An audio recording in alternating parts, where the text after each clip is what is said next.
નમસ્કાર વિદ્યાર્થી મિત્રો, મારી યુટ્યુબ ચેનલ ઇંગ્લિશ વિંગ્લિશમાં આપ સૌનું હાર્દિક સ્વાગત છે. મિત્રો, આજનો વિડીયો એ standard 7 new English unit number 2 કે જેનું ટાઇટલ છે ફેર્સ એન્ડ ફેસ્ટિવલ્સ, તેમાંનો બીજો સેક્શન એટલે કે ત્રીજો સેક્શન ખરેખર રાઇટિંગ સેક્શન છે, બરાબર, લેખન વિભાગ. તો આપણે આજે આ વિડીયોમાં રાઇટિંગ સેક્શનનો અભ્યાસ કરીશું. તો ચાલો આપણે જોઈએ એક પછી એક એક્ટિવિટીઝ. તો પહેલાં એ એક્ટિવિટીઝ આપેલી છે, right appropriate numbers for the events of independence day celebration. હવે આપણને શું કહેવા માગે છે, અહીંયા આપણને જો 5 ચિત્ર આપેલા છે, બરાબર છે. આ 5 ચિત્રોને આપણે ઘટનાક્રમ મુજબ નંબર આપવાના છે કે કેના પછી આપણે કયો કાર્યક્રમ હોઈ શકે. તો અહીંયા 2માં તો નંબર આપેલા છે. પહેલો નંબર શું હોય છે તો કે તમામ બાળકો શિક્ષકો છે એ મેદાનમાં ભેગા થાય, બરાબર છે. પછી બીજું તો કે બીજું નંબરમાં આવશે, આપણે જઈએ છીએ કે રાષ્ટ્રધ્વજને આપણે શું કરીએ છીએ મિત્રો, સલામી આપીએ છીએ ને. એટલે આ જે ચિત્ર છે એને 2 નંબર આપવામાં આવશે. તેના પછી કોઈ અધિકારી આવેલા હોય છે બહારથી, કોઈ વિદ્યાર્થી હોય છે, એ પોતે શું કરે છે, સ્પીચ આપે છે. એટલે પહેલું, આ બીજું, આ ત્રીજું ચિત્ર. હવે ત્યાર પછી જોવો ને તમે તો છેલ્લે સાંસ્કૃતિક કાર્યક્રમ પણ આવેલો હોય ને. તો આ છે સાંસ્કૃતિક કાર્યક્રમ. આ ચિત્રને કેટલા નંબર આપજો, 4 નંબર. એટલે આનો નંબર આવશે 4. અને 5 નંબરનું ચિત્ર છેલ્લે આપણને આપેલું છે કે લાસ્ટમાં શું હોય છે હંમેશા તો કે પ્રાઇઝ ડિસ્ટ્રીબ્યુશન, એટલે કે ઇનામની વહેંચણી કરવામાં આવે છે. તો આ રીતે આપણે એને ઘટનાક્રમ મુજબ નંબર આપી દીધા. તેના પછી સિમ્પલ પેરેગ્રાફ હતો. હવે જુઓ મિત્રો, અહીંયા આપણને એક ચિત્ર આપેલ છે બહુ સરસ મજાનું, બરાબર, કચ્છના રણનું ચિત્ર છે, વ્હાઇટ ડેઝર્ટ જેને કહેવાય, બરાબર, સફેદ રણ. કે સ્ટડી ધ પિક્ચર, આ ચિત્રનો અભ્યાસ કરો. ફિલ ઇન ધ બ્લેન્ક્સ, હવે આપણને નીચે એમાં બ્લેન્ક્સ આપેલી છે, ખાલી જગ્યા. And words given in the bracket and rewrite the paragraph, ખાલી જગ્યા પૂરી અને આખો પેરેગ્રાફ ફરીથી લખો. તો તમે અહીંયા જોશો તો આપણને શબ્દ આપેલા છે. પહેલું છે songs, handicrafts, winter, camel rides, culture અને છેલ્લે આપ્યું છે ટેન્ટ સિટી. તો આપણે આ બધા શબ્દનો ઉપયોગ કરી અને ખાલી જગ્યા પૂરવાની છે. તો ચાલો પહેલાં તમે વ્યવસ્થિત ચિત્રને જોઈ લેજો, પછી આપણે ખાલી જગ્યાની ચર્ચા કરીએ, બરાબર છે. તો અહીંયા તમે જોશો તો આ સુંદર મજાનો પેરેગ્રાફ જે હતો એ મેં અહીંયા તમારી માટે તૈયાર રેડીમેડ રાખ્યો છે સમજાવવા માટે. ચાલો હવે આપણે ડીપમાં સમજીએ મિત્રો આખા પેરેગ્રાફને. તો પહેલું આપ્યું છે આપણને, every year the great Rann of Kutch, કચ્છના મોટા રણમાં, becomes very colourful in the winter season. સિઝનની વાત આવી તો સિઝન કઈ છે અહીંયા, વિન્ટર, શિયાળાની ઋતુ દરમિયાન.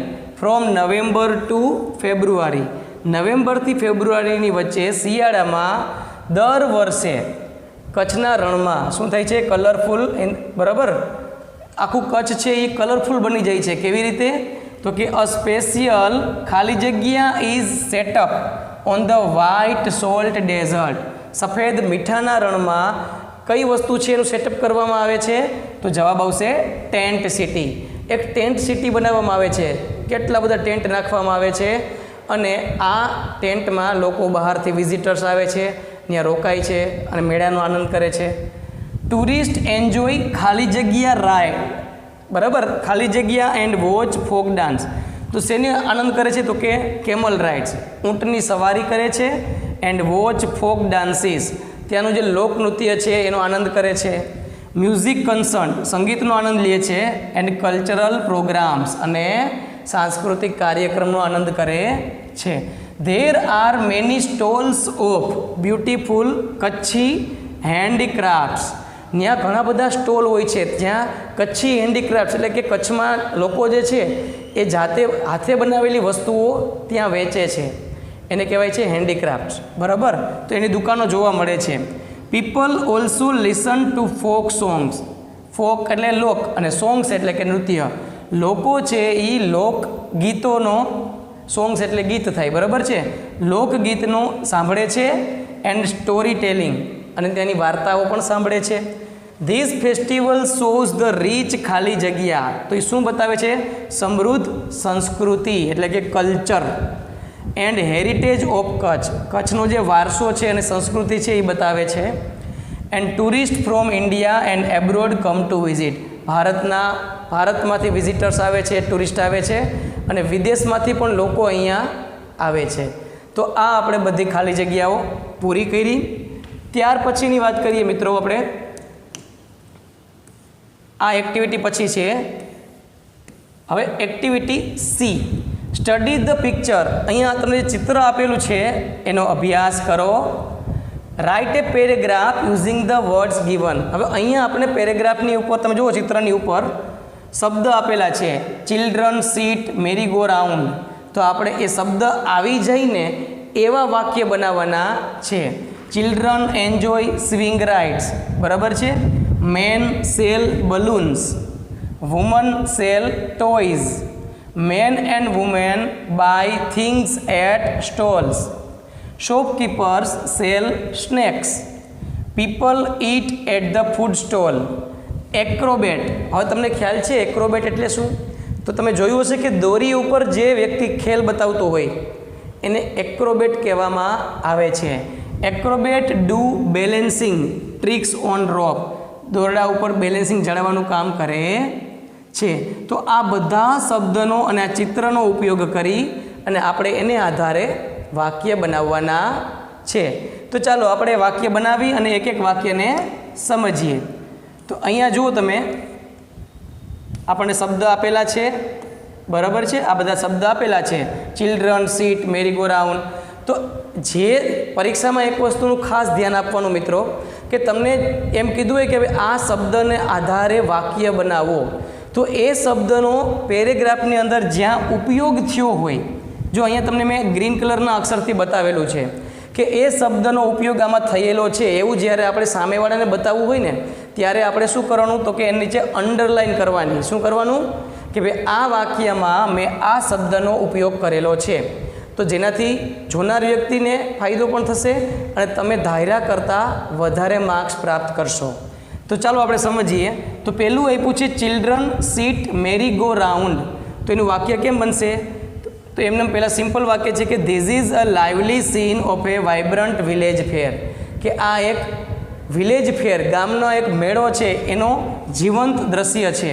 તો તમે તમારી રીતે પણ લખી શકો, સિમ્પલ ભાષામાં લખવું હોય તો લખી શકાય this is the picture of A village fair, તો પણ ચાલે કે આ ચિત્ર છે એ ગામના મેળાનું છે.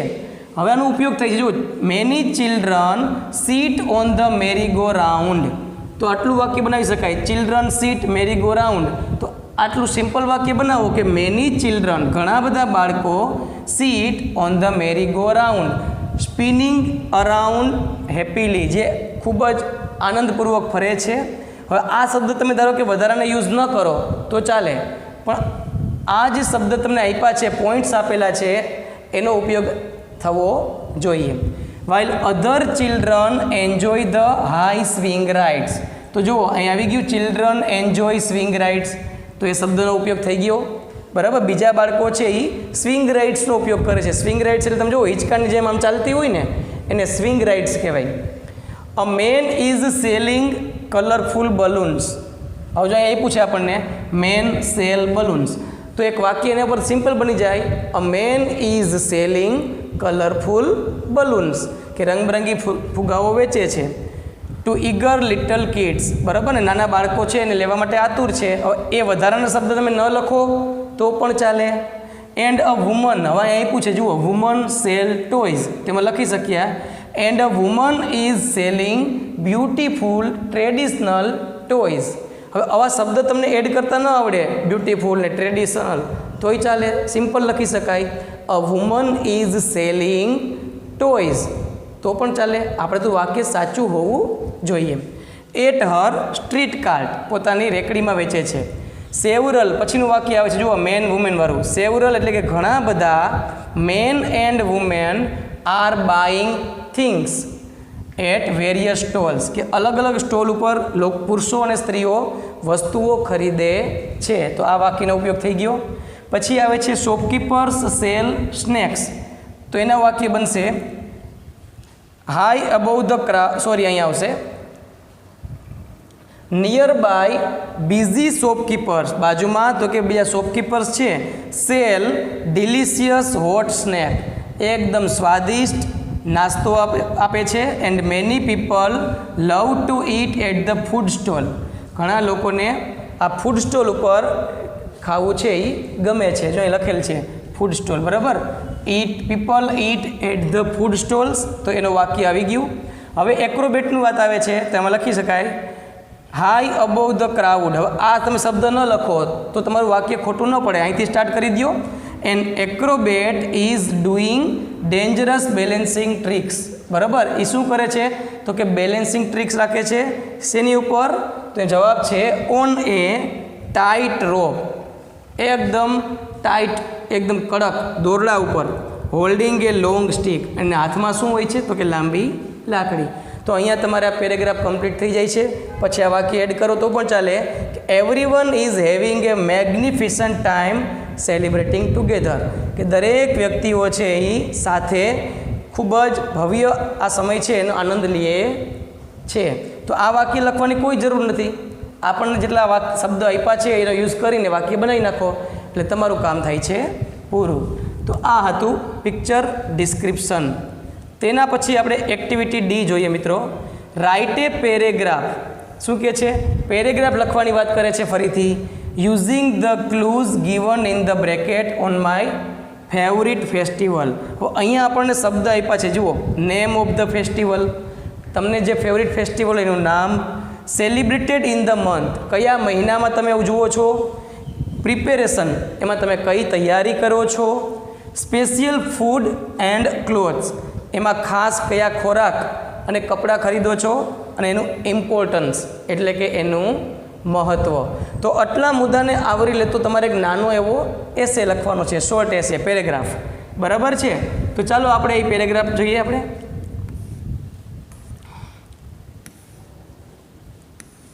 ઓકે, તો અહીંયા તમને જો ક્લૂઝ આપેલા જ છે, એને આધારે આપણે એક સોલ્યુશન બરાબર લખીએ છીએ. તો આપણે દિવાળી વિશે, એવું જરૂરી નથી કે તમારે પણ દિવાળી વિશે જ લખવું. તમારો ફેવરિટ ફેસ્ટિવલ કોઈ પણ હોય તમે એના વિશે લખી શકો. હવે અહીંયા જો ગ્રીન કલરના અક્ષર આપ્યા છે ને, એ શું બતાવે છે કે મેં આ પોઈન્ટ્સનો ઉપયોગ આ પેરેગ્રાફમાં કરેલો છે. તો આવી રીતે તમારે પણ કંઈક હાઇલાઇટ કરવાનું, જેથી જોનાર વ્યક્તિને ખ્યાલ આવે કે આ વ્યક્તિ, આ વિદ્યાર્થી છે એ વ્યવસ્થિત સમજો છે. તો જો પહેલું આપ્યું છે નેમ ઓફ ધ ફેસ્ટિવલ, તો my favourite festival is Diwali, which is also popularly known as the festival of lights, કે જેને પ્રકાશનો તહેવાર પણ કહેવામાં આવે છે. ઇટ ઇઝ જનરલી, હવે ક્યારે આવે છે એની વાત કરીએ.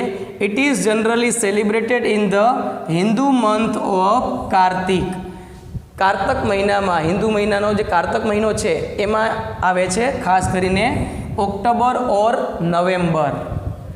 એવરી યર, દર વર્ષે આવે છે. પછી બીજો મુદ્દો છે પ્રિપેરેશન. તો એક્સટેન્સિવ એટલે કે અત્યંત. Preparations start many weeks in advance, ઘણા અઠવાડિયા પહેલાં એની તૈયારીઓ થાય છે.